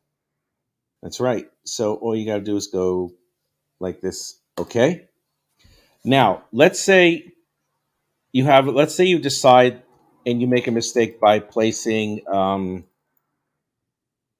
shadow on your original flat layer. Let's say I do that right now. Okay. And I mess it up. I'm like, oh crap. Oh, what am I going to do now? Something like this. And it's too far ahead in the production that I can't just up and change it. Yeah. Now that this flat is messed up, I can't do anything with it because now the shading is on the flat layers, which I did not want. I can't select it because now there's different colors all over the place. Like you see how I have this color selected here, but it begins to that the selection stops here Yeah, because at of the this color. point because of the difference of the color. But now I'll go to select, load selection, go to channel where it says flash transparency, go to this drop down arrow, and then select dress, click OK. And the original selection is there. So now if I want to repair the color, I simply select that color. And then for me, it's Alt backspace, and I restore the original color. Gotcha. Yeah. Another thing you can do, once you finish what you have, let's say, just for argument's sake, I select all these layers, and let me just deselect that. I'm going to merge these layers right over here. I'm going to bring it back to where it was before. So let's say you want to maybe add a little bit more of a highlight or a little bit more light in a general area. I don't know if you have it, but what I like to do is I like to go and use these tools over here. Not the smudge tool, not the sponge tool. Where the hell is that thing? Where is it? Oh my God, man. Wait, oh, okay, 1 second. Oh, where is it? It's for some reason I don't have it in my bar. Usually what I do is I use the burn or the dodge tool. What the burn tool does is it acts like a negative in a film. It's like the burn is like adding more light to the negative. And what it does, it makes the overall area a little bit darker in hue. Okay. And if I use dodge, it's like taking away light from the negative, and it increases the lightness of the area or the lack of exposure around that area. Let me see. You know, I mean, Photoshop is more Photoshop is generally used for photography and the editing of such. Yeah. But again, you can use those techniques for anything else. Now, let's say I want to. Let's get out of there. Okay. Let's say I want to do that. Let's say I want to change the color on this dress. Okay, in photo you probably have the same function in Procreate. What I do is I go to image mode. Where the hell is that damn thing? Wait, no, I know why. I know why it's acting like that. Okay, image adjustments, hue and saturation. This is a great tool. I have that. Here, watch. Now, if you go up to where your hue is, obviously, if you drag the slider to the left, I'm going to have different colors all over the place. Cool. Right over here. Now, let's say I want to make it a richer teal or green, whatever the hell that is. I go to my saturation tool, and then I go drag it to the right.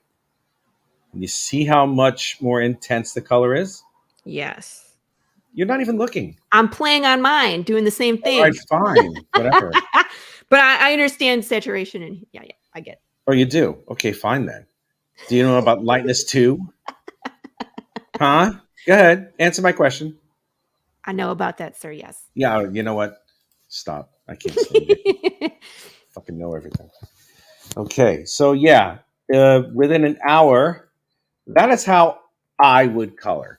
There are a million other different ways to do it. And about 3/4 of them are a lot more efficient than mine. But for me, I consider it a method to my madness and a little bit of my own methodology that it's like, okay, I'm comfortable using this tool. I'm comfortable using that tool. I'm comfortable using this type of selection or this type of rendering, whatever there might be. You know what I'm saying? So that's how I do it. Okay. Ta-da. All right, so here's my notes. So first notes on color is number 1, flat the page. 2, consider your light source. And 3, think 3-dimensionally. And then when tackling three-dimensionally, consider your subject 3-dimensionally. And then when creating a shade, choose your color and then slide diagonally bottom and to the right and up and to the left for the highlight. Start with the shades before the highlights and use a hard brush, typically for the shadows, soft edge for the highlights. But of course, shades and highlights will differ depending on the light source. And also the surface of whatever object it might be. Gotcha. I generally go harder for the shading because the shading is a little bit more pronounced. It's a little bit more stark. especially on textures and everything, highlighting is a little bit softer. That's the reason why I do that. But I mean, again, all you have to do is just figure out which way. Metal. Yeah, always take into account metal, clothing, skin, a hat, nature in general. You know what I mean? Just pay attention to. I mean, wood that even has its own texture against gunmetal. You know, so that's all you really have to do is just pay attention to whatever you have here. So, yeah, I'm going to close this out because I'm not going to save it because I want to do better coloring next time. And then what was the last part was utilize hue, saturation. You could if you want to. It depends if you want to change the color, if you want to manipulate it, or again, if you want to make the color a little bit richer or less intense. If you want to make the color a little bit less intense, or if you want to make the color more intense, or you can use it to establish a different type of mood when it comes to the saturation of color or the lack of saturation. There was a movie that I based my coloring off of. It's called Payback, and it starred Mel Gibson. Mel Gibson, Maria Bello, and Greg Henry. If you really take a look at that film, because of the tone and the nature of the story in and of itself, the colors are a little bit muted. They're not quite as rich. And I've always was fascinated on how something that was able to emit an X amount of saturation was still so rich and so deep in detail and depth. You know, it really just blew my mind. I mean, if you really take a look at it, that's how I color. That's how I would color. After I finish that, I just lower the saturation about 25% and I'm good. I think color manipulation is really one of the easiest ways that people can convey emotion. And I think, you know, it's all over media. So it's in commercials and movies and definitely sequential art. But I feel like that's something that really interests me. And that was actually one of the professions I considered, was being a colorist on like movies. So you go and you adjust all the color levels on film. I just decided not to go to film school, or I don't know. All right, well, when you get better at coloring, I'll hire you for the book. Ha ha ha. It might be a little while. I'm not going to stop drawing. Jesus. Right. And I'm not going to stop learning either, because that's something that interests me. So even if I can just play around and keep working on my own skill, I'm going to continue to do that as I continue to do everything else that I do. Hooray. You are so intrepid.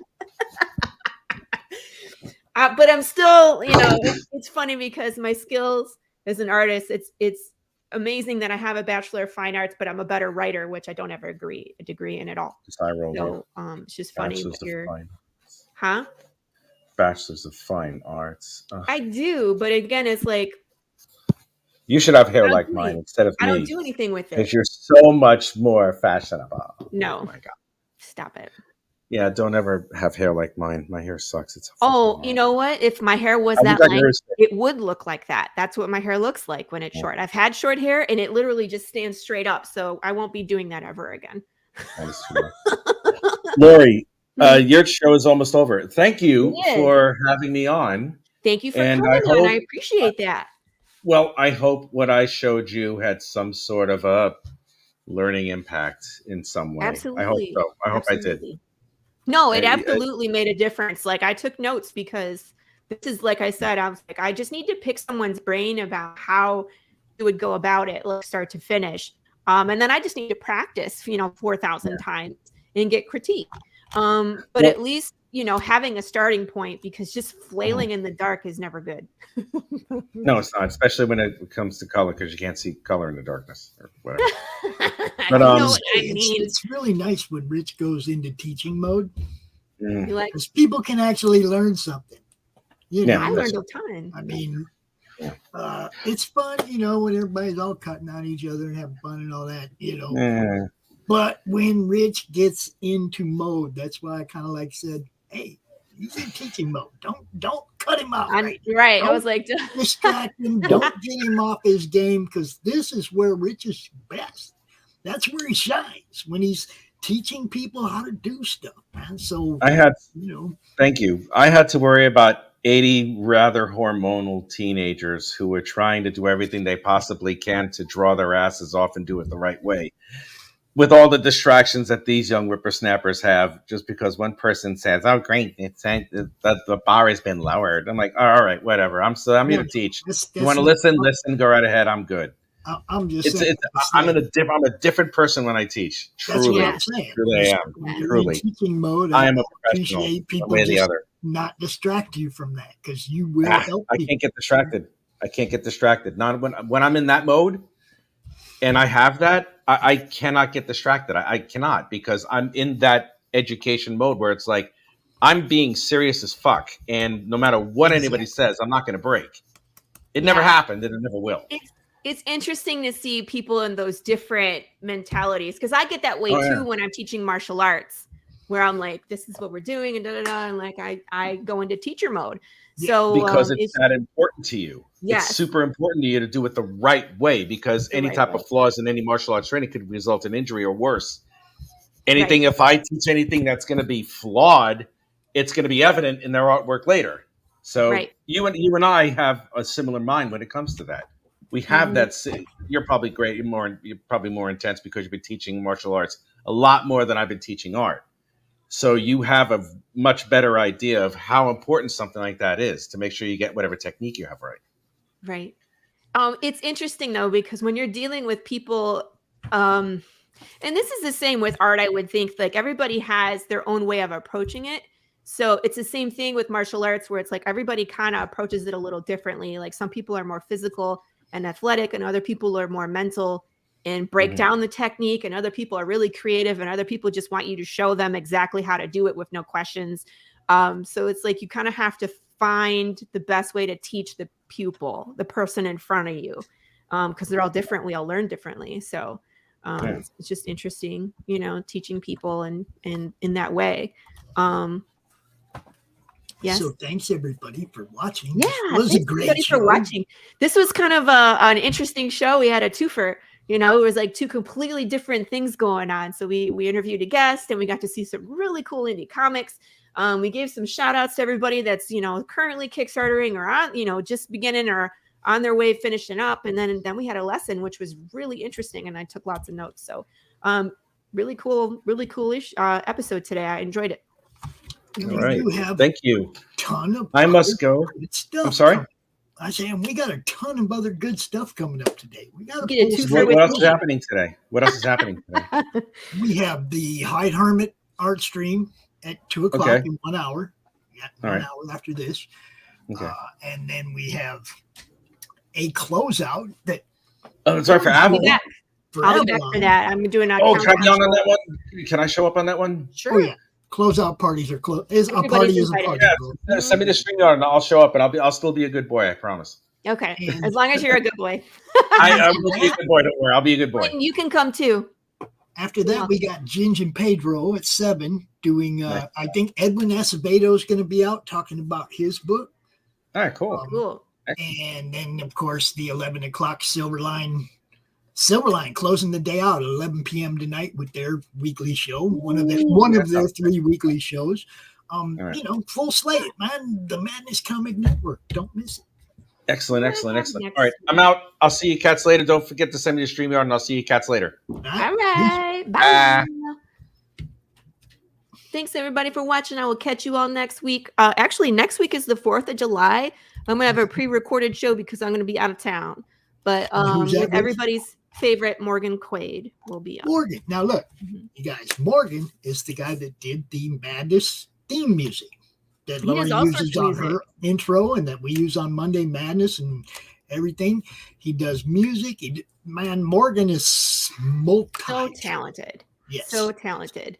I was on his show at one point when I was Kickstartering, and he had one of the most memorable podcasts I have ever been on, because he did like 3 different sections. And like we played a D&D section where it was like 5-minute D&D, pick your character, name your character, and he just throws you into a situation. You have to like make decisions, and he rolls dice based off your decisions. And mine was really a lot of fun. And then we did like bad movie pitch, something like that, where it's like he gives you like 2 minutes to pitch a really terrible movie and both of us came up with really good movies. Both of us were like, I would actually go watch that. I was like, there's so much potential with what he came up with. And he was like, likewise. So it was just so much fun. He's such a creative guy, really, really funny, good natured. And like you said, he's very talented, multi-talented writer and musician. So I'm looking forward to seeing him again. He hasn't been on my show yet. So I'm excited to have him. Morgan is awesome. Lives down there in Australia. So got to flip the world over and shit time-wise. But, always entertaining when he comes out. Always has good stuff. Great books, man. If you don't know what Morgan's got going on, dude's got great books. Yes. I got like 7 of them. Just amazing concepts, a lot of really talented people involved. He has that passion where he attracts people that want to do the things that are amazing.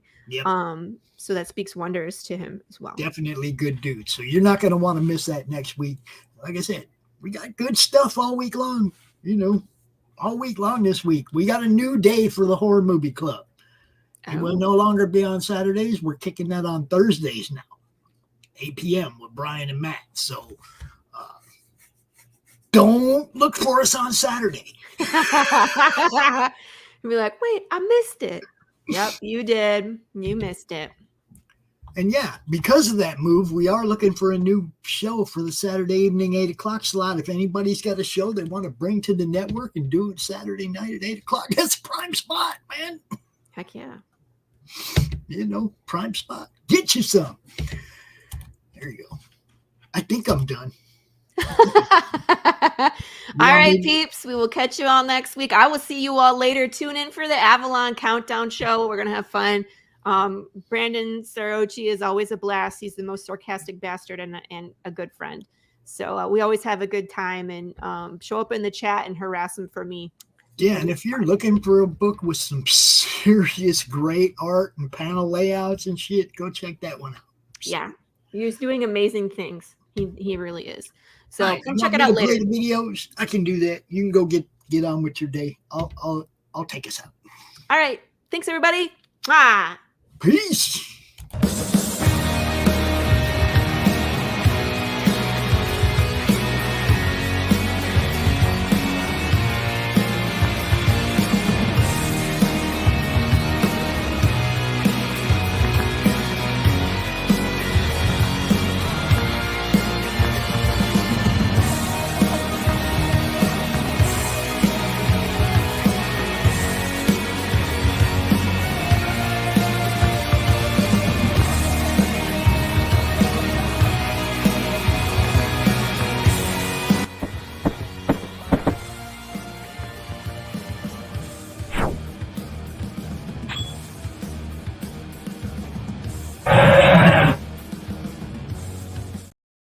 The Civil War was America's bloodiest conflict. Over 500,000 died to preserve national unity.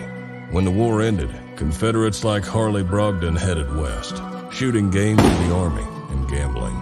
When a card game turns deadly, Harley shoots in self-defense, killing the card sharp who threw down first. Wilfred Knorr, the card sharp's wealthy father, will stop at nothing to see Harley hang. Harley flees to Cobb's Gap, an old silver mining town at the foot of the Rockies. A remarkably peaceful town, especially after dark. But the sheriff harbors a dark secret, and no one dares go into the mines anymore. Cobb's Gap is full of secrets. People speak in hushed tones of something in the mines. Something worse than their cursed sheriff. Something even the Indians fear from the deepest pits of hell. Every secret will be exposed. Bronze Star. Order your copy at bronzestarcomic.com.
bringing you sex, sass, and style. Buckle up and unlock your imagination for a fun adventure with these death-dealing dames. They sail the galaxy in search of spoils. The most dangerous acquisition, and the most fruitful, are the legendary Splinters of Yggdrasil. The Splinters are magical artifacts forged from the Tree of Life that wreak havoc on the universe. The missions are perilous, but the bounty is glorious. Enjoy our hyper-fictional wonderland. How is a pirate ship sailing through space? 'Cause magic. How do they heal so quickly after battle? 'Cause magic. How are they able to communicate through jewelry? 'Cause magic. It's all about the characters. Abo, rough, robotic, ready. Mo, carefree, callous, courageous. Mistress Graven, daring, diplomatic, dominating. Betsy, academic, accountable, aristocratic. Nefara, ancient, assured, adrenaline junkie. Bruto, proud, prominent, protective. Fisty, independent, incendiary, invigorating. Roxy, superficial, scarred, secretive. Once you get to know this diverse crew of mythical miscreants, you'll be anxious to find out what trouble they'll get into on the next episode. Go to abogrizzly.com and order both halves of the first episode today.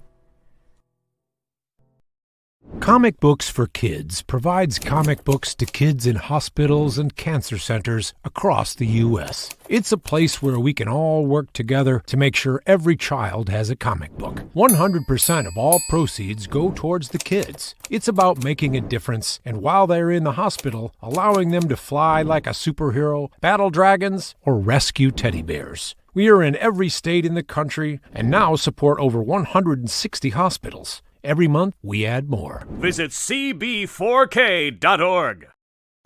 How do you end this thing? How do you put the where's the brakes on this bus? I forgot. Jazz hands. Jazz hands.